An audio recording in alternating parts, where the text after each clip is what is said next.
अतीक के बेटे की मौत साजिश से हुई या हादसे से?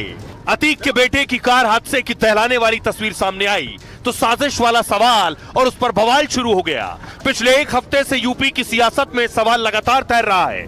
अखिलेश के नेता अतीक के बहाने योगी को घेर रहे हैं। आप जो शक के दायरे में सरकार है, सरकार को खुद कोई ऐसी एजेंसी से इंक्वायरी करा के सफाई देना चाहिए। एक तरफ सेकंड्स में अबान की कार के डिवाइडर से टकराने की तस्वीरें सामने आई तो दूसरी तरफ अतीक के नाम पर यूपी में सियासी मरहम का खेल शुरू हो गया, जिसमें ओवैसी अखिलेश को खुली चुनौती दे रहे हैं और 27 के चुनाव में सपा की टेंशन बढ़ाते जा रहे हैं। अब देखिए जरा इस हादसे के बाद सवाल क्या उठ रहे हैं। अभी भी यकीन नहीं है सियासतदानों को, क्या कह रहे हैं देखिए। ये तस्वीर आपके साथ चल रही है। राम गोपाल यादव ने आज कहा योगी की पुलिस पहले भी अतीक के बेटे को मार चुकी है, इसलिए अतीक के बेटे अबान की मौत पर सवाल उठ रहे हैं। झांसी के लोग भी कह रहे हैं कि यह हादसा नहीं हत्या है। वो शक जता रहे हैं कि अतीक के बेटे को मारा गया है। क्या इस परिवार को पूरी तरह खत्म करने का कोई गुप्त प्लान है? इस पर बीजेपी के प्रवक्ता राकेश त्रिपाठी ने कहा, जब भी किसी माफिया या अपराधी को चोट पहुंचती है तो सबसे ज्यादा दर्द समाजवादी पार्टी को होता है। सपा ने अपने शासनकाल में माफिया को पाला पोसा है, जबकि योगी सरकार में अपराधियों पर कानून का डंडा चल रहा है। सपा नेता अबू आजमी ने कहा, जैसे अतीक के बेटे की मौत हुई उस पर शक तो हो ही रहा है, पर जो दिन के उजाले और पुलिस कस्टडी में गोली मरवा देते हैं वो लोग क्या और कैसे इस मामले की निष्पक्ष जांच करेंगे? इंसाफ की कोई उम्मीद नजर नहीं आ रही है। अब कोर्ट का ही रास्ता है। इस पर नंद किशोर गुर्जर बीजेपी नेता कह रहे हैं, गाड़ी डिवाइडर से टकराई और अतीक के बेटे की मौत हो गई। इस दुनिया में कोई शख्स या उसका परिवार जो काम करता है उन्हें कभी ना कभी अपने कर्मों का फल भुगतना ही पड़ता है। रविदास मेहरोत्रा सपा नेता ने कहा था, अतीक अहमद को पुलिस कस्टडी में गोली मारी गई, इसलिए उनके बेटे की दुर्घटना में मौत पर संदेह पैदा हो रहा है। जांच होनी चाहिए, कहीं साजिश के तहत तो मौत नहीं हुई है। पूजा पाल विधायक बीजेपी से हैं। उन्होंने कहा, किसी की मौत पर टिप्पणी या सियासत नहीं करनी चाहिए, लेकिन ईश्वर के घर देर है अंधेर नहीं। अतीक के पापों की सजा उनका परिवार भुगत रहा है। सुनिए इन सियासतदानों को जो सवाल उठाते रहे हैं इस हादसे पर भी। देखिए, अतीक को कोई भला आदमी नहीं कहता, हालांकि वो 5 बार MLA रहे, MP रहे, लेकिन जिस तरह से उनको मारा गया, और वो मारा गया तो सबके सामने मारा गया, और उसके 2 लड़कों को मार दिया, तीसरा लड़का अभी और एक्सीडेंट में मारा गया। लोगों का, झांसी के लोगों का कहना है कि वो एक्सीडेंट नहीं था, वो भी मारा गया। तो जब इस तरह की गवर्नमेंट हो तो मुद्दे एक थोड़ी, वहाँ तो कोई डेवलपमेंट का काम ही नहीं हो रहा, सिर्फ बातें हो रही हैं, बातें। चोट तुझे आए तो दर्द मुझे होता है, भाई भाई में अक्सर ये होता है। समाजवादी पार्टी ने अपने शासनकाल में ऐसे माफिया अपराधियों को पाल पोस कर बड़ा किया था, इसलिए उनको धाराशायी होते हुए देखती है ना, वो बहुत दर्द उठता है। अब अतीक अहमद जिसके बेटे की रोड एक्सीडेंट में मौत हुई है, उसको लेकर के भी रामगोपाल यादव सवाल उठा रहे हैं। समाजवादी पार्टी को दर्द हो रहा है। समाजवादी पार्टी कह रही है कि बड़ी निर्ममता के साथ अपराधियों पर कार्रवाई हो रही है। तो क्या अपराधियों के प्रति उदारता बरतनी चाहिए? लोगों को शक हो रहा है कि अब जो उनके बच्चे का एक्सीडेंट हुआ है, आम इंसान के दिलो दिमाग में अतीक अहमद की फैमिली के साथ जो हुआ है, इस तरह की चीजें हो रही हैं। लोगों को शक होता है कि ऐसा तो नहीं, लेकिन इसकी सही इंक्वायरी होना चाहिए। एक लड़का जो बाहर था, जेल में भी नहीं था, और अपने भाई से मिलने जा रहा था और एक्सीडेंट हो गया, उसका इंतकाल हो गया। तो आप जो शक के दायरे में सरकार है, सरकार को खुद कोई ऐसी एजेंसी से इंक्वायरी करा के सफाई देना चाहिए, ताकि लोगों को संतुष्टि मिले। अतीक अहमद जो पूर्व सांसद थे, उनको पुलिस कस्टडी में पत्रकारों के सामने वार्ता करते हुए उनकी हत्या कर दी गई थी। अब उनके छोटे बेटे की दुर्घटना दिखा करके मृत्यु हो गई है, और तमाम लोग ये आरोप लगा रहे हैं कि एक साजिश है। तो इस मृत्यु की जांच होनी चाहिए। अरे यार, ये कौन सी बात है? एक्सीडेंट तो रोज होते रहते हैं, उसमें कौन सी बात? अरे यार, ये कौन सी बात है? एक्सीडेंट तो रोज होते रहते हैं, उसमें कौन सी बात? तस्वीर भी मैंने आपको दिखा दी, लेकिन आप देखिए हादसे के बाद गाड़ी का हाल क्या था। गाड़ी का हाल ऐसा था, तस्वीर देखने के बाद कोई कह नहीं सकता कि बचना किसी का भी आसान था। तस्वीर देखिए, गाड़ी जिस तरफ अबान बैठा था उसके परखच्चे उड़ गए। देखने वालों ने देखा बीच सड़क एक्सीडेंट हुआ, और उसके बाद गाड़ी में जिस तरफ अबान बैठा था, बताया गया जो सीट थी और आगे डैशबोर्ड चिपक गए थे आपस में। अबान उसके बीच में फंस गया था। वहां जो चश्मदीद है वो बताते हैं कि अबान को जब निकाला गया तो मुंह में खून भरा था, शरीर के अंदर के बहुत से अंग फट गए थे।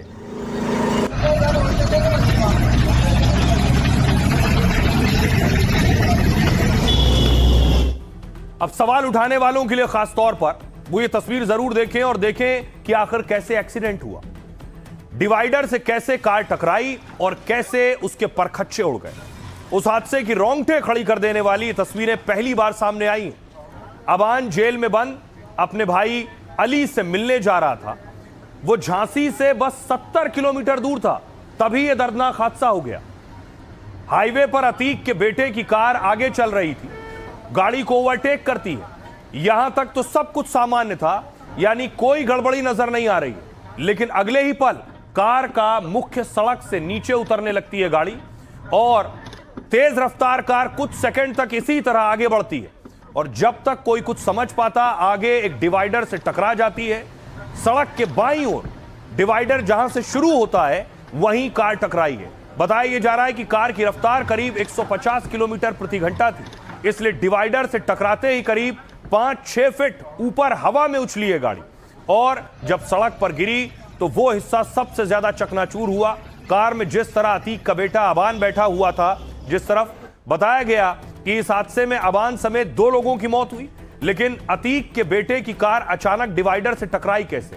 सवाल ये, क्या कार चला रहे अबान के दोस्त को नींद की झपकी आ गई थी? क्या अबान का दोस्त जैद नशे की हालत में कार चला रहा था? क्या सड़क की हालत ऐसी थी कि ओवरटेक करते ही बैलेंस बिगड़ा?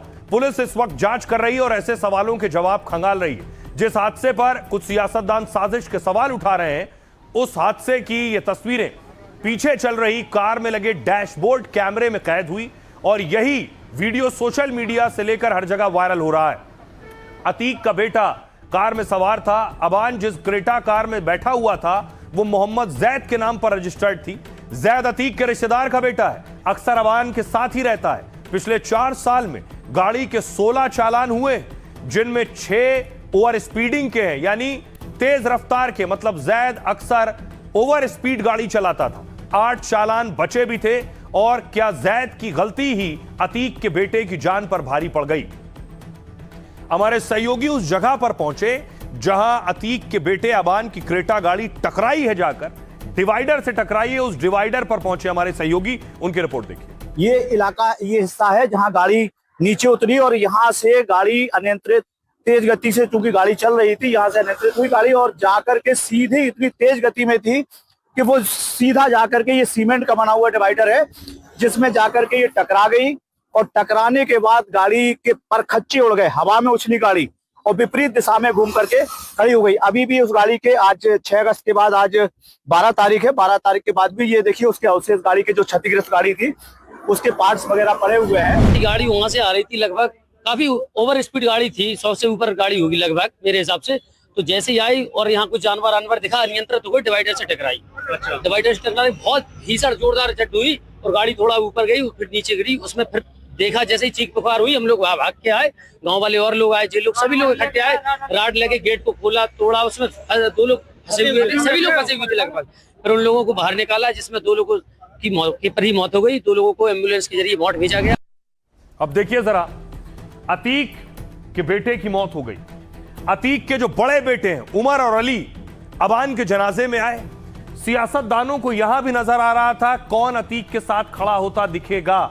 जो खड़ा होता दिखेगा उसे 27 के चुनाव में फायदा होगा। इसलिए देखिए, खबर मिली कि अली और उमर जब पहुंचे थे अबान के जनाजे में, वहां असदुद्दीन ओवैसी की पार्टी के नेता भी पहुंचे थे, यूपी के प्रदेश अध्यक्ष पहुंचे और मुलाकात भी हुई और सपा पर अटैक भी किया उन्होंने।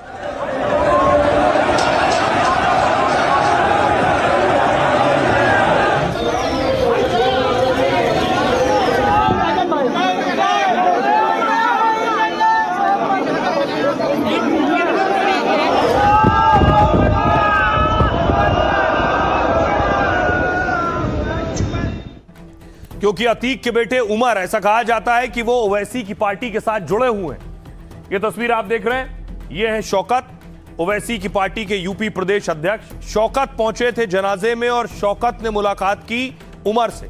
अब देखिए, मुलाकात तो हुई हर मुलाकात के मायने होते हैं, एक तो संवेदना प्रकट करने गए, दूसरा सियासतदान हर चीज को सियासत के नजर से भी देखते हैं, इसलिए भी सवाल उठ रहे हैं। हुआ ये आप देख रहे हैं अतीक के बेटे अली, उमर और उधर शौकत बैठे। अतीक के बेटे की मौत पर सियासी मातम और मरहम शुरू हुआ। अबान की मौत पर सबसे ज्यादा सवाल तो अखिलेश की सपा ने उठाए, लेकिन इसे लेकर ओवैसी की पार्टी एमआईएम सियासत में पीछे नहीं। अतीक के बेटे के जनाजे में ओवैसी के खास नेता भी पहुंचे थे। यूपी एमआईएम के अध्यक्ष शौकत अली ने कांग्रेस सपा पर सवाल उठाए। कहा जो लोग अतीक भाई के नाम से शेर पढ़कर नेता बने हैं, वो कांग्रेस के वो सांसद भी अतीक के बेटे के जनाजे में नहीं आए। जिस सपा से अतीक सांसद थे उसका भी कोई नेता क्यों नहीं आया? अबान के जनाजे में शामिल हुए शौकत अली ने और उमर से मुलाकात की और पुलिस के घेरे में शौकत एक मस्जिद में अतीक के दोनों बेटों से मिले। खबर है कि दोनों भाइयों ने शौकत के जरिए ओवैसी को पैगाम भेजा था। अली और उमर ने कहा सदर साहब को हमारा सलाम कहिएगा और उन्हें बताइएगा कि हम हर जगह उनके साथ खड़े हैं। जानकार मानते हैं कि अतीक के बेटे के बहाने ओवैसी की नजर मुस्लिम वोट बैंक पर है। ओवैसी ने 2027 में यूपी में 200 सीट पर चुनाव लड़ने का ऐलान किया है। खुद शौकत अली बहराइच के मटेरा से चुनावी मैदान में, इसलिए मुसलमानों को साधने का कोई मौका छोड़ना नहीं चाहते। फिर अतीक के परिवार का ओवैसी से पुराना कनेक्शन भी है। 2022 के चुनाव से पहले शाइस्ता और उमर एमआईएम में शामिल हुए थे। बाद में शाइस्ता बीएसपी के साथ हो गई और उमर एमआईएम के सदस्य बने रहे थे।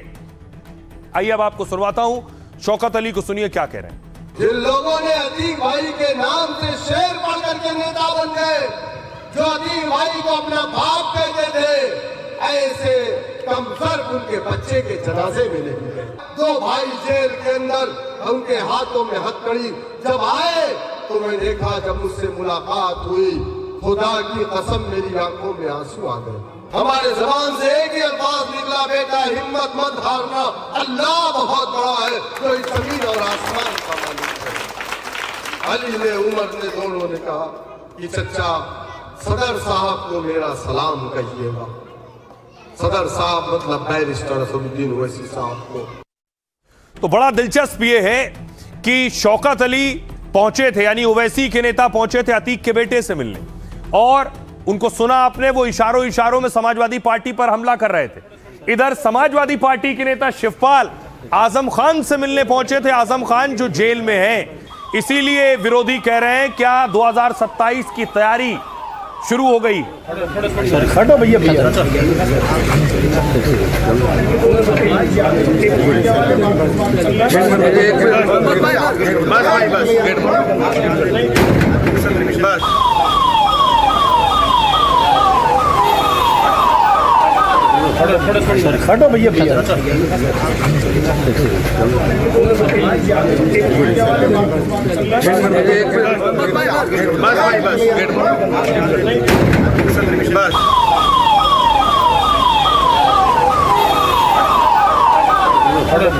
हटो भैया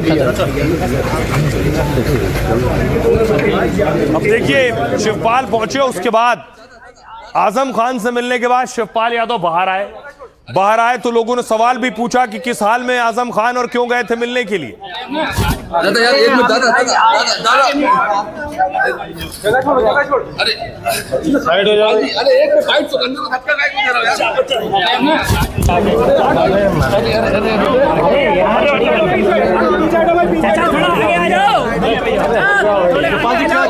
है? कोई तकलीफ जेल में उन्होंने बताई? देखिए तकलीफ में तो बहुत तकलीफ है। इतने बड़े लीडर जमीन पे लिटाया जा रहा है, जमीन पर लिटाया जा रहा है। दवाइयों का कोई इंतजाम नहीं, और यहाँ तक कि कपड़े से लेकर के सभी जो सुविधाएं जेल में होती हैं, जो विधायकों को और इनको जो सुविधाएं होती हैं इतने सीनियर लोगों को, तो वो नहीं मिल रही। दादा यार एक मिनट, दादा अब देखिए क्या खत्म होगा आजम खान और अखिलेश के बीच जो एक कोल्ड वॉर कहा जाता है, वो उसकी कोशिश कर रहे थे शिवपाल यादव ने जेल में बंद आजम खान से मुलाकात की है। शिवपाल बुधवार सुबह करीब 10:30 बजे रामपुर जेल पहुंचे थे। उन्होंने जेल में आजम खान और उनके बेटे अब्दुल्ला से मुलाकात की। शिवपाल और आजम की मुलाकात करीब 1 घंटे तक चली। शिवपाल यादव रामपुर जेल से आजम खान के घर पहुंचे और आजम की पत्नी तंजीन फातिमा और बड़े बेटे अदीब से मुलाकात की उन्होंने। इसके बाद सपा के राष्ट्रीय महासचिव जौहर यूनिवर्सिटी भी पहुंचे, जहां विश्वविद्यालय प्रशासन के अधिकारियों के साथ बैठक की। यह मुलाकात ऐसे समय में हुई जब 2027 के लिए माहौल गर्म है। आजम खान के समर्थक सपा से बेहद नाराज बताए जा रहे हैं और आरोप लगा रहे हैं कि आजम विरोधियों की सपा में एंट्री हो रही है। दरअसल आजम और सपा सांसद मोहिबुल्लाह गुट में तनाव चल रहा है। आजम खान की नाराजगी के बावजूद अपना दल के कुछ नेताओं को मोहिबुल्लाह नदवी ने डिंपल यादव के जरिए समाजवादी पार्टी में शामिल करवा लिया। आपको बताऊं कि आजम खान नहीं चाहते थे कि मोहिबुल्लाह चुनाव लड़े रामपुर से, और इसी तनाव को कम करने के लिए शायद शिवपाल रामपुर पहुंचे थे। माना जा रहा है कि अखिलेश ने शिवपाल के जरिए संदेश भिजवाया। शिवपाल यादव के अखिलेश के साथ करीबी रिश्ते तो है ही, मुलायम के वक्त से आजम खान के साथ भी उनका पुराना रिश्ता रहा है। फिलहाल आजम खान फर्जी पैन कार्ड मामले में सजा काट रहे हैं। उन्हें और उनके बेटे को कोर्ट ने 7 साल की कैद की सजा सुनाई है, लेकिन वो आज भी यूपी में मुसलमानों के बड़े नेता माने जाते हैं। सुनिए क्या कह रहे हैं शिवपाल यादव और मंत्री संजय निषाद। अब्दुल्ला कोई हरा सकता, आजम खान को कोई हरा सकता है, उनकी पत्नी को कोई हरा सकता है। 10 बार के विधायक, 2 बार के सांसद, तो बताओ इन लोगों को झूठे मुकदमे लगा करके जेल, और कितने। कोई भी अधिकारी हो, कोई भी कर्मचारी हो, कोई भी पुलिस का कर्मचारी हो, छोटे से बड़े लेकर के जिन लोगों ने उनके खिलाफ कार्रवाई जब सरकार बनेगी इनको दंडित किया जाएगा। अरे यहाँ का जिला प्रशासन चाहे कलेक्टर हो, चाहे यहाँ का कमिश्नर हो, जैसे जौहर यूनिवर्सिटी पर अगर कुछ किया, गलत काम अगर किया तो फिर आपके भी हाथ बचेंगे। सरकार थी तब कुछ किया नहीं। जौहर यूनिवर्सिटी को अगर आजम खान ने अगर इनकी 4 बार सरकार बनवाई तो कम से कम इतना तो शर्म करना चाहिए कि उनकी जो भी समस्याएं हैं, उसका जो भी क्रियाकलाप है वो उसको सही कर दिया जाए। सरकार की जमीन से बदल देते, कहीं दूसरे जगह सरकारी जमीन दे देते उस यूनिवर्सिटी को, यूनिवर्सिटी की जमीन यूनिवर्सिटी का नाम हो गया होता, पैसा जमा करा देते। समय प्रक्रिया इसकी संवैधानिक। अब आइए आपको बताऊं क्या उत्तर प्रदेश में मुसलमान वोटों की लड़ाई शुरू हो रही है। ओवैसी चाहते हैं इस बार यूपी चुनाव में ज्यादा से ज्यादा मुस्लिम वोट वो हासिल करें। अखिलेश चाहते हैं, उनका दावा पुराना है, मुसलमान ज्यादा से ज्यादा संख्या में सपा को वोट देते हैं। देखिए जरा क्या कहते हैं आंकड़े। मुस्लिम वोट किसे देगा चोट। यूपी में मुस्लिम मतदाताओं की, वोटर की संख्या लगभग 20% है, 20%। मुस्लिम बहुल सीट उत्तर प्रदेश में 143 है, 143 सीट्स। 2022 में सपा को मुसलमानों का मिला था 79% वोट, 79% वोट सपा को मिला था 22 के विधानसभा चुनाव में। सपा के मुस्लिम विधायक 32 चुनकर गए थे, लेकिन इसके उलट ओवैसी को देखिए जरा। अखिलेश को 79% वोट मुसलमानों का मिला था, ओवैसी को 0.5% मुसलमानों का वोट मिला था, और एक भी सीट नहीं जीते थे असदुद्दीन ओवैसी। इसलिए यह मुस्लिम वोटों की लड़ाई है। ओवैसी के निशाने पर अखिलेश यादव रहे हैं। सुनिए। हमारी लड़ाई किसी धर्म के खिलाफ ना थी ना रहेगी। हमारी लड़ाई हमारी इज्जत की लड़ाई है, हमारी लड़ाई हिस्सेदारी की लड़ाई है। अब हम दरी नहीं बिछाकर नीचे नहीं बैठना चाहते, अब हम बराबरी चाहते हैं। अगर कुर्सी होगी, अखिलेश बैठेगा कुर्सी के सामने, तो ओवैसी उस कुर्सी के सामने पैर पे पैर डालकर बैठकर हक की बात और इंसाफ की बात करेगा। सुन लो, मैं पहले भी कह चुका हूं और आज भी कह रहा हूं, मजलिस नहीं चाहती कि दोबारा भाजपा की सरकार बने उत्तर प्रदेश में। मैं हाथ मिलाने को तैयार हूं, मैं अलायंस करने को तैयार हूं। आज वक्त है, बात कर लो, बाद में रोना नहीं। चुनाव खत्म होने के बाद हम नहीं चाहते कि बीजेपी दोबारा सत्ता में आए।